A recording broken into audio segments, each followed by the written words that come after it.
Hello everyone, welcome to Prep for Riser and please join our premium crash course for IAT 2026 जहां पे हम cover करेंगे 11th और 12th का syllabus of all subjects PCMB और provide करेंगे आपको lectures in both live as well as recorded form along with PYQs from year 2022 2025।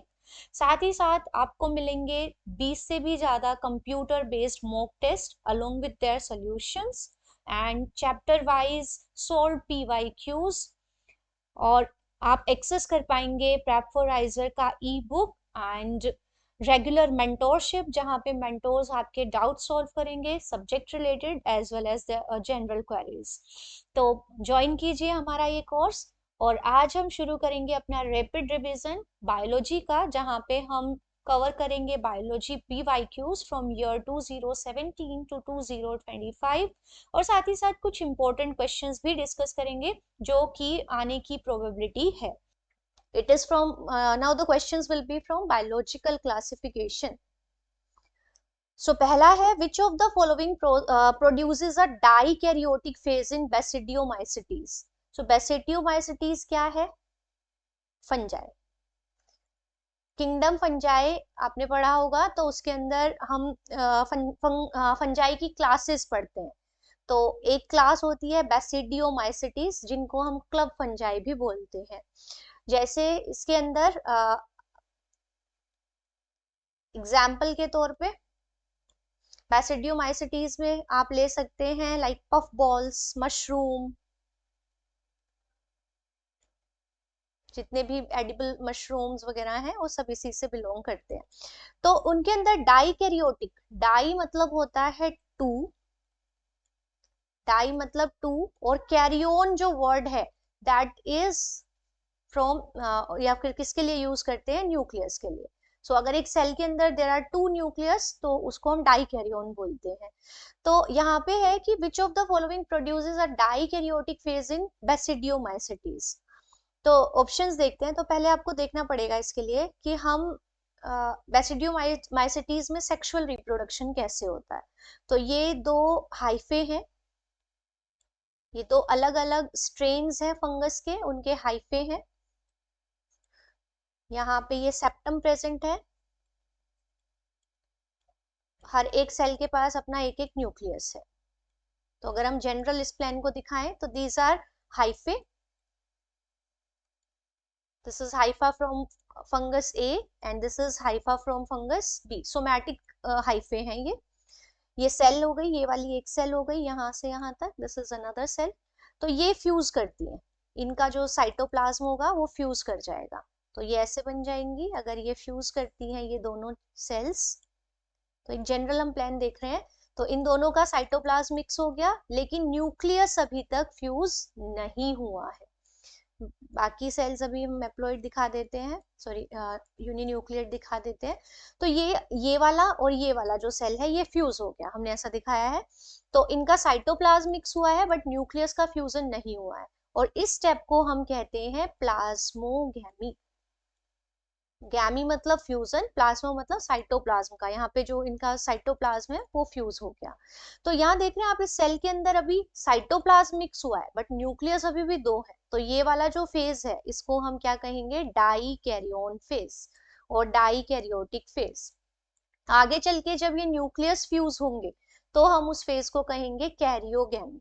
तो अगर हम कैरियोगैमी दिखाएं तो फिर ऐसे हो जाएगा, ये न्यूक्लियस फ्यूज हो गए तो ये जो न्यूक्लियस हो गया now it is 2n, n plus n, अभी दोनों ने फ्यूज करके बनाया 2n। तो ये वाला जो स्टेप है जहां पे न्यूक्लियस फ्यूज हुआ है दिस इज कैरियोगैमी। बट यहाँ पे प्लाज्मोगैमी और कैरियोगैमी के बीच में गैप है तो वहां तक ये जो फेज चलेगा दिस इज डाइकैरियोन फेज। तो यहाँ से हमें आंसर तो अपना मिल जाता है कि प्लाज्मोगैमी के थ्रू हमें मिलता है dikaryotic phase. So answer of this question is option B. I hope it is clear. अगर कोई भी डाउट होता है तो you can ask me in comment section. अब जो अगला क्वेश्चन है वो है कि a researcher found a cottony growth on a plant tissue. On microscopic examination of the sample from there, the researcher observed branched, thread-like structures containing linearly arranged cells with cross walls. Each cell has a distinct nucleus. Staining the cells revealed wall structure containing complex polysaccharide. At the end of some branched structure, small spherical structures were seen which were isolated and placed on another tissue or grew into thread-like structures. Based on these morphological characteristics, the organism can be placed in broad taxonomic classification of. तो यहाँ से आपको समझना पड़ेगा कि किसके बारे में बात हो रही है. क्वेश्चन लेंदी है बट आंसर बहुत ही सिंपल होने वाला है. अगर आपने मोर्फोलॉजिकल फीचर्स पढ़े हैं डिफरेंट एनिमल डिफरेंट ऑर्गेनिजम्स के तो इजिली हो जाएगा. देखो देखिए, तो पहली चीज क्या कही आपको, यहाँ से ये वाला वर्ड उठा लेना है, thread like structures. Thread like structure किसकी बात हो रही है यहाँ पे अगर हम देखें तो हाइफे. और हाइफे किसके अंदर मिलते हैं आपको, फंजाई. जो फंगस होती है, फंजाई होती है, फंगस की बॉडी थ्रेड लाइक स्ट्रक्चर से बनी होती है और उन थ्रेड लाइक स्ट्रक्चर्स के लिए क्या टर्म यूज करते हैं, हाइफे. तो थ्रेड लाइक स्ट्रक्चर्स है, ठीक है, ब्रांच्ड है. अगर मैं ऐसे दिखाऊं, ये थ्रेड लाइक स्ट्रक्चर्स है और ये ऐसे ब्रांच्ड है, ऐसे, ठीक है, ये थ्रेड लाइक स्ट्रक्चर्स है, ब्रांच्ड. फिर उसके बाद इसने कहा है क्रॉस वॉल्स है. क्रॉस वॉल मतलब ऐसे, ऐसे, ये क्रॉस वॉल मतलब सेप्टम प्रेजेंट है. और हर एक सेल के अंदर कितना, एक न्यूक्लियस है, डिस्टिंक्ट अपना अपना न्यूक्लियस है इन सेल्स के अंदर. तो ये यूनि न्यूक्लिएट सेल्स है, क्रॉस वॉल प्रेजेंट है. और फिर आगे क्या बोल दिया कि इन सेल्स को जब हम स्टेन करते हैं तो हमें दिखता है कि इनके टिप के ऊपर ऐसे छोटे छोटे स्ट्रक्चर्स हमें देखने को मिलते हैं. ठीक है, ब्रांच स्ट्रक्चर्स के ऊपर हमें स्फेरिकल ये स्ट्रक्चर्स देखने को मिलते हैं. ये स्ट्रक्चर्स कौन से होंगे आपके, स्पोर्स, जैसे कि कोनिडिया, ये टिप पे प्रेजेंट होंगे. तो ये कोनिडिया प्रेजेंट है. ठीक है, अगर हम इन कोनिडिया को प्लेस करें किसी दूसरे प्लांट के टिश्यू के ऊपर, ये कोई प्लांट टिश्यू है, इसके ऊपर हमने कोनिडिया डाले, तो यहाँ पे कोनिडिया जर्मिनेट करेंगे और यहाँ पे भी फंगल ग्रोथ हो जाएगी. ठीक है, साथ ही साथ जो इनकी सेल वॉल है, ये जो सेल वॉल है क्रॉस वॉल, ये बनी है कॉम्प्लेक्स पॉलीसेकेराइड. यहाँ पे ये कॉम्प्लेक्स पॉलीसेकेराइड किसकी बात हो रही है, काइटिन की. So chitin is a complex polysaccharide जिससे फंगस की सेल वॉल बनी होती है. तो देखिए सारे ही फीचर हमें किससे यहाँ पे किसको आपका डिनोट कर रहे हैं, फंगस को, क्योंकि फंगस की बॉडी थ्रेड लाइक स्ट्रक्चर से बनी होती है जिनको क्या बोलते हैं, हाइफे, जो कि लीनियर होते हैं. ठीक है, ब्रांच्ड है, ये कुछ फंगस है जिनमें ब्रांच्ड है, क्रॉस वॉल प्रेजेंट है, हर एक सेल के पास अपना न्यूक्लियस है, और कुछ या हाइफे के टिप के ऊपर यहाँ पे प्रेजेंट है स्पोर्स, कोनिडिया. अगर आप इन कोनिडिया को उठा के प्लांट के ऊपर पटक दोगे तो वहां पे कोटनी ग्रोथ होगी, यहाँ पे भी ऐसे कॉटन लाइक थ्रेड से बन जाएंगे जो कि अगेन क्या है, हाइफे. और यहाँ पे ये सेल वॉल कॉम्प्लेक्स पॉलीसेकेराइड यानी काइटिन से बनी हुई है. तो ये सारे ही फीचर्स आपको मोर्फोलॉजिकल फीचर्स किसको डिनोट कर रहे हैं, फंजाई किंगडम को. और अगर यहाँ पे क्या है, सेप्टम, सेप्टेट है और ब्रांच प्रेजेंट है, तो सेप्टम होना और ब्रांचिंग होना ये आपका है फंगस की क्लास एस्कोमाइसिटीज, या फाइलम बोल दे तो एस्कोमाइकोटा. तो पहला ही ऑप्शन, क्योंकि आप यहाँ से भी देखिए ना, किंगडम फंजाई है, बाकी तो सारे के सारे एलिमिनेट कर सकते हैं हम. तो हमारे पास हिट एंड सॉरी, आप यहाँ पे एलिमिनेशन मेथड लगाएंगे तो भी आंसर आ जाएगा easily. So answer of this question is option A. I hope it is clear. Now let's see one more question. Which principle is not a component of binomial nomenclature system introduced by Carl Linnaeus? तो Karl Linus कह दीजिए, Carlos Linus कह दीजिए. तो हमें पता है कि कैरलस लिनस ने ऑर्गेनिजम्स को, उनकी स्पीशीज को साइंटिफिक नेम्स दिए जिनसे वो पूरे के पूरे वर्ल्ड में जाने जाते हैं विदाउट एनी एक्सेप्शन कह दीजिए, या ऐसा मतलब पर्टिकुलर एरिया वाइज नहीं, बल्कि साइंटिफिक नेम दे दिए जो यूनिवर्सल है. एक पर्टिकुलर स्पीशीज को, जैसे मैंगीफेरा इंडिका मैंगो को डिनोट कर रहा है, तो ये वर्ल्ड के किसी भी पार्ट में मैंगो को ही रिप्रेजेंट करेगा. तो और हर नाम के अंदर देयर आर टू वर्ड्स, पहला जीनस, दूसरा स्पीशीज और स्पेसिफिक एपिथेट. तो इस वाले जो नोमेनक्लेचर है इसको हम बाइनोमियल नोमेनक्लेचर सिस्टम कहते हैं, which was introduced by Carl Linnaeus. तो यहाँ पे नोट अ कंपोनेंट पूछा है कि इनको जो बाइनोमियल नेम्स देने का जो तरीका था वो कुछ प्रिंसिपल्स पे बेस्ड था, तो उनमें से ये क्या नहीं है. सो each name has two components. I told you कि हर एक नेम के दो कंपोनेंट्स होते हैं, एक रिप्रेजेंट करता है पहला जीनस को और दूसरा रिप्रेजेंट करता है स्पीशीज को। So each name has two words, ठीक बात है। Names are derived from geographical origin of the species. This is wrong. Names are derived from Latin language irrespective of the origin. ये एनसीईआरटी की ही line है। हमने यहाँ पे स्पीशीज के ओरिजिन को नहीं देखा कि whether the species has been originated in Africa और इंडिया, नहीं, हर एक स्पीशीज को नाम दिए गए हैं from the Latin language because Latin is a dead language. तो इररिस्पेक्टिव ऑफ द ओरिजिन, तो ओरिजिन पे डिपेंड नहीं कर रहा है, ज्योग्राफी पे डिपेंड नहीं कर रहा है, सो दिस इज रॉन्ग। बाकी हम पढ़ लेते हैं अगली स्टेटमेंट्स भी। Biological names are in Latin, okay, और जब हम इन्हें लिखते हैं तो इटैलिक्स में लिखते हैं, so this is right. First name किसको रिप्रेजेंट करता है? जीनस को, और ये किससे शुरू होता है? कैपिटल लेटर, जैसे मैंगीफेरा इंडिका। तो मैंगीफेरा जीनस हो गया, इंडिका इज द स्पीशीज, और मैंगीफेरा का एम क्या लिखा है हमने? कैपिटल। तो बाकी सब सही है but the option B is incorrect, और हमें नहीं ही छांटना था, तो option B is its answer. अगला जो क्वेश्चन है वो है a student was given 3 unlabelled permanent slides. ठीक है, आपको 3 स्लाइड्स दी गई हैं, यू आर द स्टूडेंट, आपको 3 स्लाइड्स दी गई हैं ए बी सी, उनको आपको पता नहीं है किसकी है। In an effort to identify these specimens, she places the slides under microscope. ये जाहिर सी बात है, स्लाइड को ऑब्जर्व करने के लिए आप माइक्रोस्कोप का यूज करेंगे, और आपको क्या देखने को मिलता है? स्लाइड ए जब आप देखते हैं तो आपको पता लगता है यूनिसेलुलर है organism, 2 well defined nuclei present है, सिलिया प्रेजेंट है, और विदाउट अ सेल वॉल। तो आपको पता होना चाहिए ऐसा ऑर्गेनिज्म ऐसा दिख रहा होगा, एक बड़ा न्यूक्लियस होगा, एक छोटा न्यूक्लियस होगा, पूरी बॉडी पे सिलिया, यहाँ पे सरफेस पे पूरे पे सिलिया प्रेजेंट होंगे। तो इस तरह का ऑर्गेनिज्म है, यूनिसेलुलर है, एक सेल के अंदर 2 न्यूक्लियाई हैं, और सेल वॉल प्रेजेंट नहीं है, जबकि पूरी सरफेस पे सिलिया प्रेजेंट है। तो ये फीचर किसके हैं आपके? ये कौन सा ऑर्गेनिज्म है? पैरामीशियम। ठीक है, दूसरा देखिए, दूसरी स्लाइड क्या है? यूनिसेलुलर ही है अगेन, क्लोरोप्लास्ट है, 1 न्यूक्लियस है, बाइफ्लैजिलेट है विद अ सेल वॉल।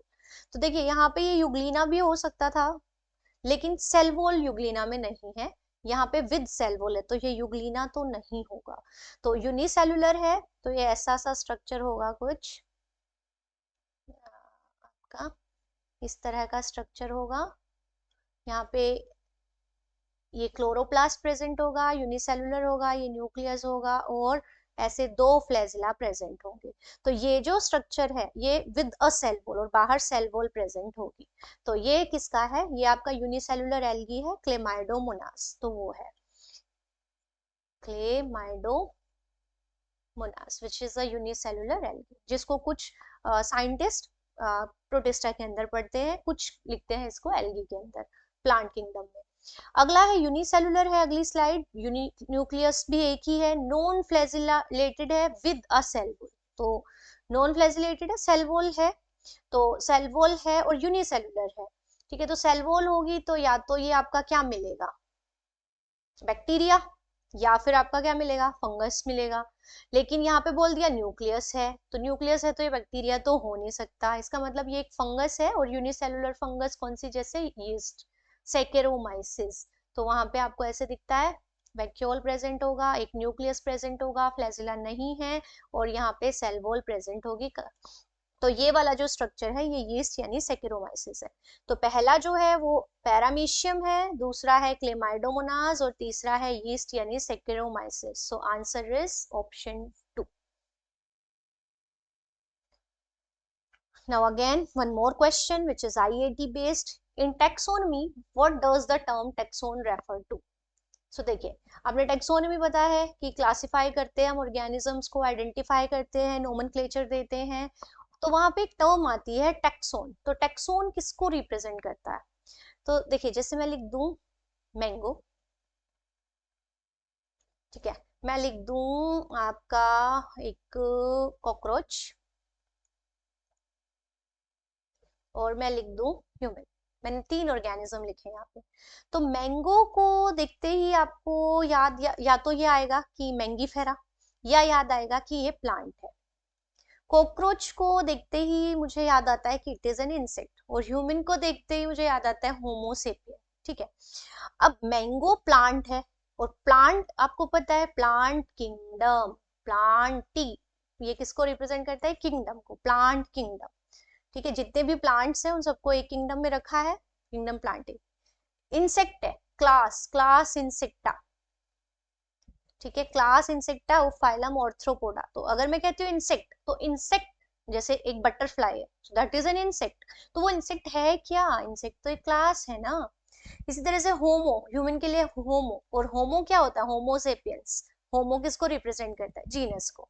तो मैंने यहाँ पे 3 ऑर्गेनिजम्स को देखा, एक को देख के मुझे याद आया प्लांट है, एक को देख के याद आया इंसेक्ट है, एक को देख के होमो। ठीक है, अगर मैं कैटेगरी इनकी देखूं तो प्लांट क्या है, कौन सी कैटेगरी है? किंगडम। इंसेक्ट कौन सी कैटेगरी है? क्लास। और होमो कौन सी कैटेगरी में आता है? जीनस में। ठीक है, अब ये किंगडम, क्लास, जीनस, ये सारे ही सारे क्या होते हैं? टेक्सोन। मतलब जो आपकी सारी कैटेगरीज हैं, हर कैटेगरी एक टेक्सोन को रिप्रेजेंट करती है। ठीक है, अगर मैं कह दूं से जैसे मैंने कोई भी इसमें कह दो यीस्ट, यीस्ट को देख के आपको क्या याद आएगा? कि इट इज अ फंगस, और फंगस है तो इसका मतलब किंगडम फंजाई से बिलोंग करती है। तो इसकी जो कैटेगरी है वो क्या है? एक किंगडम।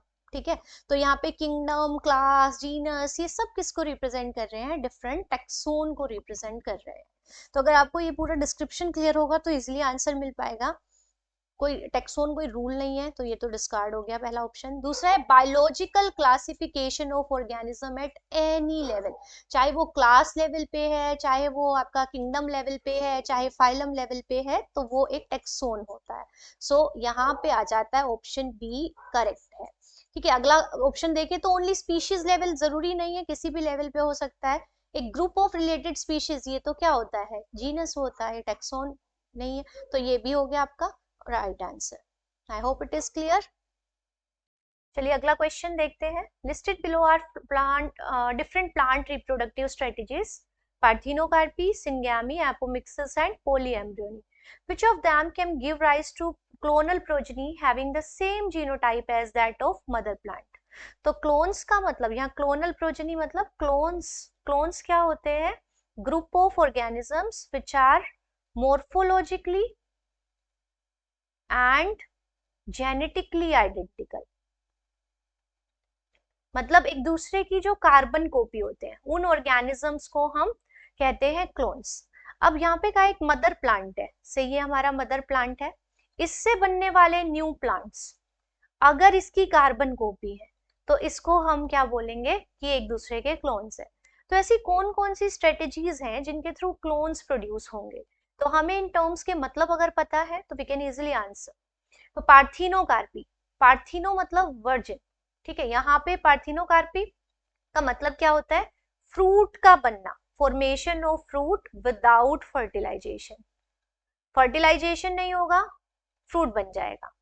ठीक है, तो इसको हम कहेंगे पार्थिनोकार्पी। तो यहाँ पे फर्टिलाइजेशन के बिना फ्रूट बन रहा है, लेकिन नया प्लांट तो नहीं बन रहा है, तो यहाँ पे क्लोन तो नहीं प्रोड्यूस होंगे। जैसे बनाना के अंदर आपको देखने को मिलता है, तो बनाना इज सीडलेस, वहां पे सीड नहीं बनते क्योंकि फर्टिलाइजेशन हुआ ही नहीं, और फ्रूट बन जाता है। जो आपकी ओवरी है वो ओवरी बिना फर्टिलाइजेशन के अगर फ्रूट में कन्वर्ट हो जाती है विदाउट फर्टिलाइजेशन, तो इसको हम पार्थिनोकार्पी कहते हैं। तो यहाँ पे फ्रूट बन रहा है बट नया प्लांट तो नहीं बन रहा, तो ये तो नहीं न्यू प्लांट्स प्रोड्यूस कर रही है। अगला है सिनगैमी। सिनगैमी का मतलब, अगर आपने डबल फर्टिलाइजेशन पढ़ा है तो सिनगैमी, सिन मतलब सिनगैमी का मतलब क्या होता है? Fusion of gametes. और गैमेट्स यानी मेल और फीमेल गैमेट्स। अब मेल और फीमेल गैमेट्स तो जब फ्यूज होंगे तो रिकॉम्बिनेशंस होंगे, तो नए कॉम्बिनेशंस बनेंगे, तो इनसे बनने वाला जो नया प्लांट है, गैमेट बनेंगे, फर्टिलाइजेशन हो गया, फर्टिलाइजेशन से सीड बनेगा, सीड से नया प्लांट बनेगा। लेकिन फर्टिलाइजेशन से पहले जब गैमेट्स बनते हैं तो आपको पता है मियोसिस होता है, मियोसिस होने से आपके नए नए कॉम्बिनेशंस बनते हैं, जिसके कारण जो नए प्लांट बनेंगे वो पुराने प्लांट के जैसे 100% नहीं होंगे, वेरिएशंस इंट्रोड्यूस होंगी, तो ये भी नहीं होगा। अगला है एपोमिक्सिस। एपो मतलब होता है विदाउट, और मिक्सिस मतलब फ्यूजन से, ठीक है, मिक्सिंग से। तो यहाँ पे क्या होता है, एपोमिक्सिस का मतलब होता है कि सीड विदाउट फर्टिलाइजेशन बन रहा है। अगर एक प्लांट है, प्लांट के अंदर सीड बन रहा है, मतलब ओव्यूल, ओव्यूल है, ओव्यूल बिना फर्टिलाइजेशन ही किस में कन्वर्ट हो जाए, अगर सीड में। तो ओव्यूल के अंदर सारा का सारा अपना फीमेल का जो सारा जीनोटाइप है वो होगा, सीड बन गए, सीड से नए प्लांट बनेंगे, और वो प्लांट, क्योंकि यहाँ पे फर्टिलाइजेशन तो हुआ ही नहीं है, तो नए प्लांट के अंदर वही पूरा जीनोटाइप होगा जो मदर प्लांट के अंदर है, तो यहाँ पे आपके क्लोन बनेंगे। अगला है पोली एम्ब्रियोनी। तो पोली का मतलब होता है मैनी, और एम्ब्रियोनी का मतलब होता है एम्ब्रियो। तो अगर एक सीड है और एक सीड के अंदर मल्टीपल एम्ब्रियोज हैं, ठीक है, अब ये मल्टीपल एम्ब्रियोज हैं तो मल्टीपल प्लांट्स बनेंगे। तो क्या होता है कि ये एम्ब्रियो से जितने भी नए प्लांट्स बनेंगे वो सारे आपस में आइडेंटिकल होंगे। साथ ही साथ ये एम्ब्रियो बनेंगे कैसे, जैसे मान लो आपकी सेल्स है, सिनर्जिड्स है, आपकी सिनर्जिड्स किस में कन्वर्ट हो गई, एम्ब्रियो में। अब सिनर्जिड के अंदर सारे के सारे क्या थे, जो फीमेल प्लांट है, मदर प्लांट है, उसी का जीनोटाइप है, फर्टिलाइजेशन हुआ नहीं, एम्ब्रियो बन गया। इसी तरह से आपकी जो एंटीपोडल सेल्स हैं वो, या जो न्यूसेलस है उसकी कोई सेल है वो भी एम्ब्रियो बना ले। तो अगर एक सीड के अंदर मल्टीपल एम्ब्रियोज है तो वहां पे फिर आपके बनेंगे मल्टीपल प्लांट्स, और वहां पे जो सेल्स हैं न्यूसेलस की, सिनर्जिड्स की, वो कन्वर्ट हो जाती है एम्ब्रियो में बिना फर्टिलाइजेशन के ही। तो यहाँ पे आपके जो प्लांट्स बनेंगे वो जेनेटिकली आइडेंटिकल बनेंगे। सो ऑप्शन 3 एंड 4 से जेनेटिकली आइडेंटिकल प्लांट्स बनेंगे। सो आंसर आएगा इसका 3 and 4 means option A. I hope it is clear. Now let's see another question. In the standard nomenclature for depicting floral formula, which type of flower is represented by K bracket 5? तो अगर हम देखें floral formula, तो floral formula क्या होता है, ये एक रिप्रेजेंटेशन है जिसमें हम प्लांट के फ्लावर का डिस्क्रिप्शन देते हैं फॉर्मूला की फॉर्म में। जैसे एक प्लांट है, उसमें मदर एक्सिस होती है जिसपे फ्लावर्स आएंगे, तो उसको हम ऐसे रिप्रेजेंट कर देंगे, सॉरी देखिए होगा क्या, ये वाला जो स्ट्रक्चर है ये ऐसे, मतलब सॉरी मैंने मदर एक्सिस बोला, मदर एक्सिस होती है जिसपे आपके प्लांट के फ्लावर्स आते हैं। अब मान लो मैंने ये लिखा ऐसे, तो इसका मतलब है मैं फ्लावर को कट कर सकती हूँ एक से ज्यादा प्लेन से, इस तरह से। तो ये तो उसकी सिमेट्री को दिखाएगा।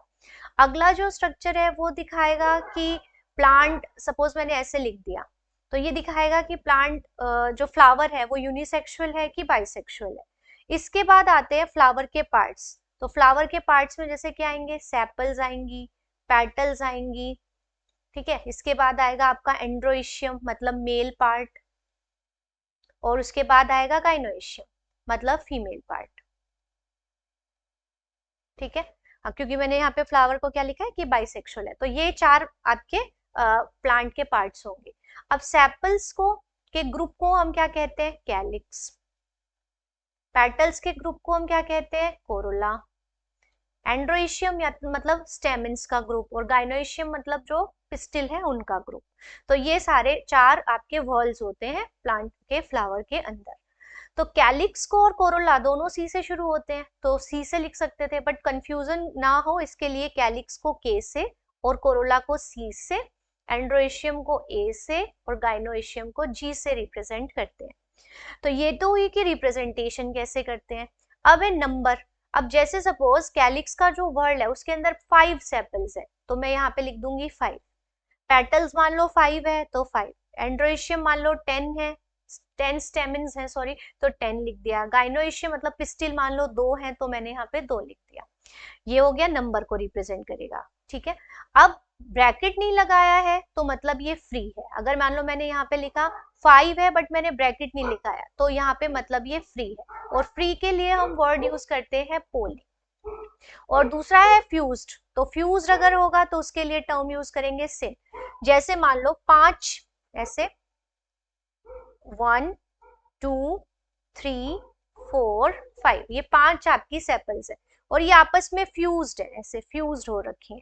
तो 5 सेपल्स हैं, फ्यूज्ड है, तो उसके लिए मैं क्या यहाँ यूज कर दूंगी ब्रैकेट। तो के से तो यहाँ किसको रिप्रेजेंट किया जा रहा है, आपका कैलिक्स को, और यानी कि सेपल्स को, और ब्रैकेट यहाँ पे लगाया तो इसका मतलब ये फ्यूज्ड है, और फ्यूज्ड के लिए हम क्या टर्म यूज करेंगे, सिन या फिर गैमो, सिन या फिर गैमो, ये टर्म होती है फ्यूज्ड के लिए। तो क्या टर्म आएगी, पोली, पोली मतलब फ्री, ठीक है, तो फ्री तो नहीं है क्योंकि ब्रैकेट लगा है। सिन कार्पस, कार्पस वर्ड हम किसके लिए यूज करते हैं, कार्पल के लिए यानी पिस्टिल के लिए यानी गाइनोइशियम के लिए, लेकिन ये तो सेपल के लिए यूज होगा। गैमोसेपिलस, गैमो मतलब फ्यूज्ड, सेपल्स आर फ्यूज्ड, तो ये बात ठीक है। गैमोपेटलस तो सी से रिप्रेजेंट करते हैं, अगर ऐसे होता तो ये गैमोपेटलस होता, तो ये भी नहीं है। तो आउट ऑफ दीज यहाँ पे के ब्रैकेट 5 किसको रिप्रेजेंट कर रहा है, गैमोसेपिलस कंडीशन यानी ऑप्शन सी को। Now let's see one more question. A multicellular filamentous alga exhibit a sexual cycle, life cycle in which meiotic division occurs on a zygote. Adult algal filaments has. So देखिए यहाँ पे क्या लिखा है, multi cellular alga है हमारे पास, sexual life cycle है और मियोटिक डिवीजन कहाँ हो रहा है, जाइगोट में। इसका मतलब जो एल्गी है, एल्गा है, वो खुद कैसा है, हैप्लॉइड है, ठीक है। इसने गैमीट प्रोड्यूस किए, मेल एंड फीमेल, तो वो भी कैसे होंगे, गैमिट्स आर ऑलवेज हैप्लॉइड। अब एन और एन, ये दो गैमिट्स प्रोड्यूस किए, तो ये कौन से डिवीजन से हुए, अगर एल्गा भी हैप्लॉइड है और गैमिट्स भी क्या है, हैप्लॉइड है, तो कौन सा डिवीजन हुआ, माइटोसिस। अब इन गैमिट्स का फ्यूजन हो गया और फ्यूजन से क्या बन गया, 2n जाइगोट, ठीक है। अब जाइगोट बन गया, अब एल्गी के अंदर एम्ब्रियोनिक स्टेज नहीं होती है, तो जाइगोट के अंदर यहाँ पे क्या बन जाए, हो जाएगी मियोसिस, क्योंकि यहाँ पे जो प्लांट है वो कैसा बनना है आपका, हैप्लॉइड। तो इसमें मियोसिस हुआ और मियोसिस से स्पोर्स बन गए, ठीक है। ये स्पोर्स क्योंकि मियोसिस हुआ है तो क्या हो गए, एन, और ये फिर आपके क्या बनाएंगे, गैमिटेंजिया, सॉरी, ये किस में कन्वर्ट हो जाएंगे, आपके प्लांट में, एल्गा में, ये स्पोर्स प्रोड्यूस करेंगे नया एल्गा। अब एल्गा के अंदर क्या बनेगी, इसकी बॉडी के अंदर गैमिटेंजिया। गैमिटेंजिया वो स्ट्रक्चर होते हैं जहां पे गैमिट्स बनते हैं, और गैमिटेंजिया में क्या बनेंगे, गैमिट्स, ठीक है। तो ये भी क्या हो गया, एन। तो देखिए आप यहाँ पे क्या लिखा है कि एक मल्टी सेलुलर फिलामेंटस एल्गा है, सेक्सुअल लाइफ साइकिल चल रहा है क्योंकि गैमिट्स का फ्यूजन हो रहा है, फर्टिलाइजेशन है। तो यहाँ पे मियोटिक डिवीजन कहाँ हुई है, जाइगोट में, इसका मतलब जाइगोट तो हमेशा ही डिप्लॉइड होता है, तो मियोसिस होगा, मियोसिस से हैप्लॉइड क्या बन गए, ये स्पोर्स बन गए। अब ये स्पोर्स जर्मिनेट करके नई एल्गिल बॉडी बनाएंगे, एल्गिल बॉडी के अंदर गैमिटेंजिया बनेंगे, ठीक है, ऊगोनियम एंड आपका एंथेरिडियम बनेंगे, और उनके अंदर नए गैमिट्स बनेंगे। तो एल्गा अगर हैप्लॉइड है तो गैमिटेंजिया भी कैसे होंगे, हैप्लॉइड होंगे। तो वेजिटेटिव सेल्स, तो यहाँ पे क्या बनेगी, आपकी हैप्लॉइड वेजिटेटिव सेल होगी और हैप्लॉइड ही क्या होगा, गैमिटेंजिया। एल्गा की जो बॉडी है, वेजिटेटिव बॉडी, वो भी हैप्लॉइड होगी, और जो हैप्लॉइड बॉडी में गैमिटेंजिया होगा वो भी कैसा होगा, हैप्लॉइड। तो यहाँ पे जो राइट आंसर आएगा that is option D. One more question. Salvinia is considered as an essential link towards developing plants with seed habits because अब देखिए सबसे पहले हम थोड़ा सा क्वेश्चन को डिस्कस करते हैं। सेल्विनिया एक प्लांट है जो कि किस टाइप का प्लांट है, इट इज अ टेरिडोफाइट, ठीक है। टेरिडोफाइट क्या होते हैं, वैस्कुलर प्लांट्स है, मतलब इनके अंदर जाइलम और फ्लोएम प्रेजेंट होते हैं, बट साथ ही साथ क्या होते हैं, सीडलेस प्लांट्स होते हैं। मतलब जाइलम और फ्लोएम है, अगर हम इवोल्यूशनरी पॉइंट ऑफ व्यू से देखें तो these are the first plants which have xylem and phloem, but क्या इनमें सीड्स होते हैं, सो नो, सीड्स नहीं होते हैं, दीज आर सीडलेस प्लांट्स। अब इसके एग्जाम्पल जैसे सेल्विनिया हो गया, इक्विसिटम हो गया, स्लेजिनेला हो गया, तो ये सब इसके एग्जाम्पल्स है। अब सेल्विनिया को बोलते हैं कि ये सीड हैबिट्स, देखिए अगर हम देखें सबसे पहले आपके एवेस्कुलर प्लांट्स आए, जैसे आपका थैलोफाइट्स, अगर इवोल्यूशन में देखें तो थैलोफाइट्स, फिर आपके आते हैं ब्रायोफाइट्स, फिर आते हैं आपके टेरिडोफाइट्स, फिर आते हैं आपके जिम्नोस्पर्म्स, एंड देन आते हैं आपके एंजियोस्पर्म्स। ठीक है, अब ये जो पहले हैं तीन, ये सीडलेस है, मतलब इनमें सीड प्रेजेंट नहीं होते, जबकि ये जो है दीज आर स्पर्मेटोफाइट्स, मतलब सीड वाले plants.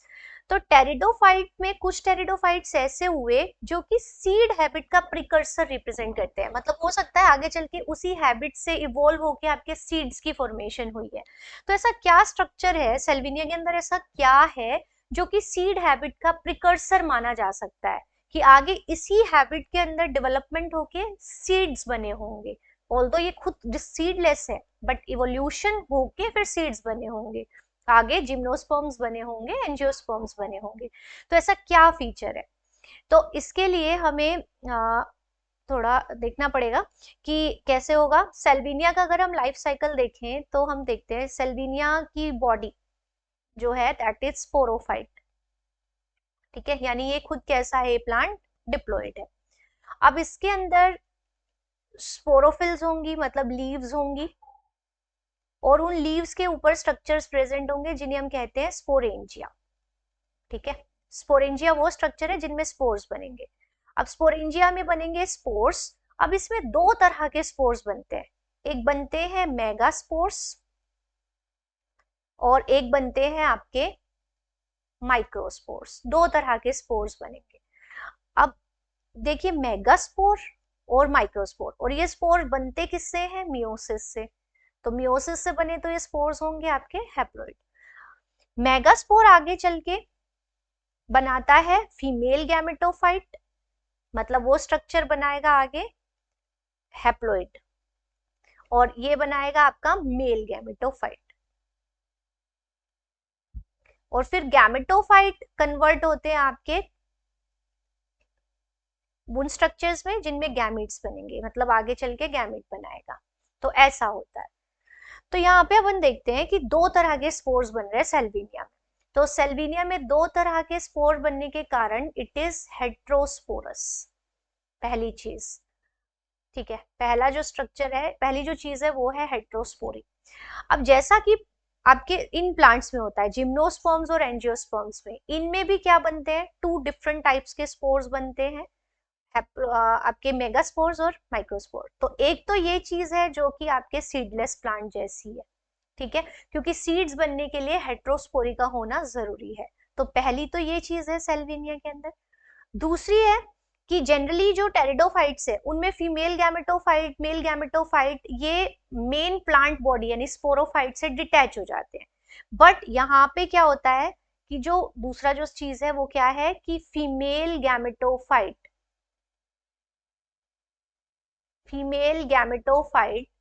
Is retained on sporophyte.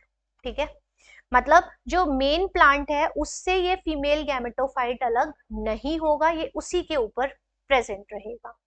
ठीक है, तीसरी चीज क्या है कि फीमेल गैमेटोफाइट में गैमेट बने, फीमेल गैमेट, उनका फ्यूजन हुआ इन गैमेट का, और इन गैमेट के फ्यूजन से बन गया जाइगोट, और जाइगोट किस में कन्वर्ट होता है, आपका एम्ब्रियो में। तो जो एम्ब्रियो का डेवलपमेंट है वो फीमेल गैमेटोफाइट के अंदर ही हो रहा है, और जो कि स्पोरोफाइट पे रिटेन्ड है, और ये भी किसके अंदर होता है, आपके सीड वाले प्लांट्स में। जैसे आप देखते हो कि एम्ब्रियो सीड प्लांट्स में क्या होता है, एम्ब्रियो सीड के अंदर ही डेवलप होता है। इसी तरह से यहाँ पे भी जो एम्ब्रियो का डेवलपमेंट है वो फीमेल गैमेटोफाइट के अंदर ही हो रहा है, और फीमेल गैमेटोफाइट कहाँ रिटेन्ड है, स्पोरोफाइट के साथ ही। तो ये भी किसका प्रिकर्सर है, आपका सीड हैबिट का। ठीक है, आई होप क्लियर हो गया है। नहीं हुआ है तो आप एक बार टेरिडोफाइट के बारे में उनका पूरा जो लाइफ साइकिल है वो पढ़िए, और फिर आप कमेंट सेक्शन में मुझे भेजिए, मैं आपको ये दोबारा से एक्सप्लेन करूंगी, but first you have to read that. तो यहाँ से निकालते हैं अपना option, female gametophyte is free. तो ये तो बात गलत हो गई, मैंने आपको बताया कि फीमेल गैमेटोफाइट स्पोरोफाइट के साथ ही अटैच रहेगा, अलग नहीं होगा। दूसरा, मेगोस्पोर्स possess endosperm and embryo surrounded by seed coat। तो ये तो गलत ही हो गया, मैं आपको बता रही हूँ, सीड तो बनता ही नहीं है, तो कहाँ से सीड कोट आएगा, कहाँ से एंडोस्पर्म आएगा? No, this is wrong. An embryo develops in the female gametophyte, ये बात ठीक है, and female gametophyte is retained inside the parent sporophyte, तो ये बात ठीक है। बाकी सारी बातें गलत है, तो यहाँ पे जो प्रिकर्सर है सीड हैबिट का, that is option C. I hope it is clear, and if not please comment me. अगला क्वेश्चन देखते हैं। You are tasked to measure nitrogen losses in a sandy soil ecosystem dominated by moss and soil from which moss were removed 2 months before the measurement and you got the below results। तो देखिए पहले यहाँ पे graph दिया है, अगर आपको ये क्लियर नहीं है तो मैं इसको थोड़ा सा और थोड़ा हाईलाइट कर देती हूँ। सो ये ग्राफ है, यहाँ पे दिखाया है एनुअल नाइट्रोजन लॉस, मतलब सोइल से नाइट्रोजन का लॉस है पर ईयर, ठीक है, किलोग्राम पर हेक्टेयर है आई थिंक। तो यहाँ पे विद मोस है, देखिए ये मोस है, अगर मोस प्रेजेंट है तो आपका नाइट्रोजन का जो लॉस है वो कितना हो रहा है? सिर्फ इतना सा, बहुत ही कम। अगर आप ग्राफ पढ़ना जानते हैं तो देखिए यहाँ पे ऐसे लिखा है, मैं बनाती हूँ यहाँ पे बनाते हैं हम कि मोस है, ये मोस है विद मोस, और ये विदाउट मोस। जो अपना ए वाली चीज है वो विद मोस के साथ है, और ये है विदाउट मोस। और यहाँ पे है loss of nitrogen per year, annual nitrogen loss from the soil. तो मोस नहीं है तो आप देखिए यहाँ पे नाइट्रोजन का जो लॉस है वो बहुत कम है, और अगर मोस नहीं है तो नाइट्रोजन का लॉस बहुत ज्यादा है।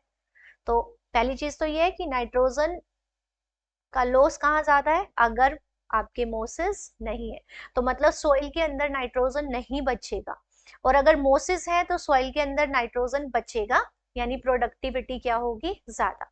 तो ऐसा क्या है, यहाँ से हम देखें तो मोस के साथ नाइट्रोजन का लॉस बहुत कम है, लेकिन अगर मोस नहीं है तो नाइट्रोजन का लॉस बहुत ज्यादा है। तो यहाँ से क्या रिजल्ट हमें देखने को मिलता है? पहला है mosses reduce nitrogen retention in the soil, तो ये तो गलत है। अगर रिटेंशन होगा सॉइल में तो लॉस कम होगा, है ना, रिटेन करे। अगर मोस सॉइल के अंदर नाइट्रोजन को रिटेन करके रखेंगे तो मतलब सॉइल के अंदर नाइट्रोजन ज्यादा होनी चाहिए, जबकि हम देख रहे हैं कि बिना मोस के तो सॉइल के अंदर नाइट्रोजन है ही नहीं, बहुत ज्यादा लॉस हो गया है। Okay, now let's see the last question of this class. Which of the following is the correct match of algal group with its food reserve? तो एक साइड आपको एल्गी के ग्रुप्स दिए गए हैं और दूसरी तरफ उनका खाना किस फॉर्म में वो रिजर्व करती है वो दिए है, और ये मैच करने हैं। तो बहुत ही सिंपल और याद रखने वाला क्वेश्चन है, इसमें कोई भी लॉजिक नहीं है, सिर्फ याद रखना है। तो अगर आपको 2 या 3 भी याद है तो हो जाएगा। बेसिलियोफाइसी एक तरफ दिया हुआ है, सो बेसिलियोफाइसी जैसे डाई आइटम्स है, तो डाई आइटम्स अपना खाना स्टोर करते हैं इन फॉर्म ऑफ क्राइसोलैमिनेरिन, इसका दूसरा नाम भी ल्यूकोसिन है। तो अगर यहाँ ल्यूकोसिन भी आ जाए तो आपको ये टिक कर देना है। तो ए का हो गया हमारा 4 क्राइसोलैमिनेरिन। फिर है जेंथोफाइसी, तो जेंथोफाइसी आपके हैं येलो ग्रीन एल्गी जो कि ऑयल की फॉर्म में खाना स्टोर करते हैं, तो बी का आ गया आपका फर्स्ट। सी का आ गया फियोफाइसी, मतलब आपके ब्राउन एल्गी, ब्राउन एल्गी आपका खाना स्टोर करते हैं लेमिनेरिन की फॉर्म में, मतलब 3। और रोडोफाइसी मतलब रेड एल्गी जो कि आपका खाना स्टोर करते हैं इन फॉर्म ऑफ फ्लोरिडिन स्टार्च, यानी सेकेंड। तो ये आपके मैचेस आ गए। तो फर्स्ट का 4, सेकंड का ए, थर्ड का 3 एंड डी का 2, तो आपका मैच क्या जाएगा? ऑप्शन फर्स्ट, तो ऑप्शन ए। तो ये था हमारा आज का लास्ट क्वेश्चन। आई होप आपको सारे क्वेश्चंस ठीक से समझ आएंगे, और अगर आपको कोई भी डाउट है तो you can ask me in comment section, तो आप वहाँ पे मुझसे कांटेक्ट कर सकते हैं। I will explain you more, and please join our AIT 2026 test series, और बहुत सारे इसके बेनिफिट्स आपको मिलेंगे, and you will get to take admission in your favourite IISER. Thank you so much, have a nice day.